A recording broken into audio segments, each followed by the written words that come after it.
Hello everyone, Ian here from Virtual Golf Academy in Coleshill near Birmingham. Just wanted to talk to you today about the ball position for the various clubs and the two ways that you can try that may be more suitable for you. So let's crack on with that. So here we have the driver position, and ideally with the driver for your standard, if you're swinging quite well, then I would recommend sort of the left heel or maybe just a little bit off the instep. If you want to get a little bit higher, launch the ball a little bit higher, then we go more off the front side of our instep. Always have this left foot angled out a little bit. This helps you to see when you look down. If I've got the foot straight, not only does it stop me getting through the ball, but I can't really see where the ball position is really very well. There's no real reference there. So this should be angled out. This helps your leg action through to the finish. So I'd recommend having the ball position just off the beginning of the back side of the instep here. Left heel to beginning of the ball of your big toe here. The further forward you have it, the more higher launch you're going to get. 9 times out of 10, if you're swinging well. Into the wind, then maybe we would play the ball a little bit further back here. Yeah, maybe we would have it inside, a little bit inside that heel, just to try and get the launch angle a little bit lower. But that's the driver position. And see there, left heel or just a little bit further left than that, and that would be the driver. So this method of ball position was deployed very successfully by Jack Nicklaus, still the greatest of all so far. Records yet to be beaten as far as major wins are concerned. Now his philosophy and his coach Jack Nicklaus' philosophy was, we're trying to learn one swing. So why do we want to keep changing the ball position for our normal golf swing? So driver, yes, would be up off the instep, heel to almost getting up towards the big toe of the left foot, really. Anywhere here, depending on how you want the ball to start on its launch angle, a bit lower, a bit higher. But then with a 3-wood, it would be just inside the left heel.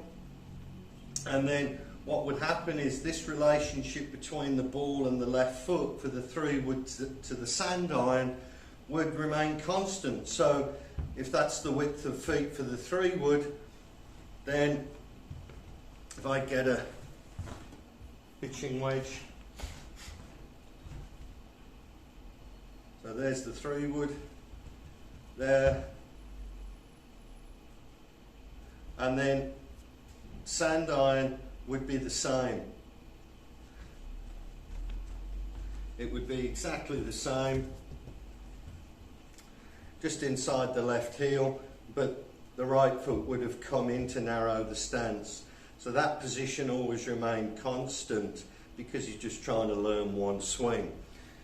I quite like that because it's logical. One position for all of your full shots, apart from the driver, which we're on a tee, so we want to play that a little bit further left, so we are just catching it just at the start of the upswing, which, as I say, you can grade that to alter that sort of start flight as far as the height is concerned. Now, modern ball positioning is pretty much the same with the driver, and then the 3-wood would be here, and then say a 3-iron here, 5-iron, all the way down to a wedge, which would be just a little bit in the left side of the stance. So sort of 45% in from the left foot, and then the club down behind the ball. So that's called the grading ball position.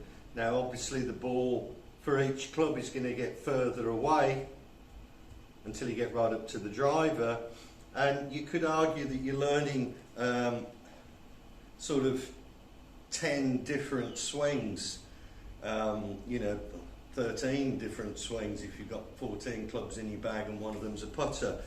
And golf's hard enough as it is. So I really do get the idea that Nicklaus had, was to try to keep that ball position constant for all the clubs except the driver and obviously the putter.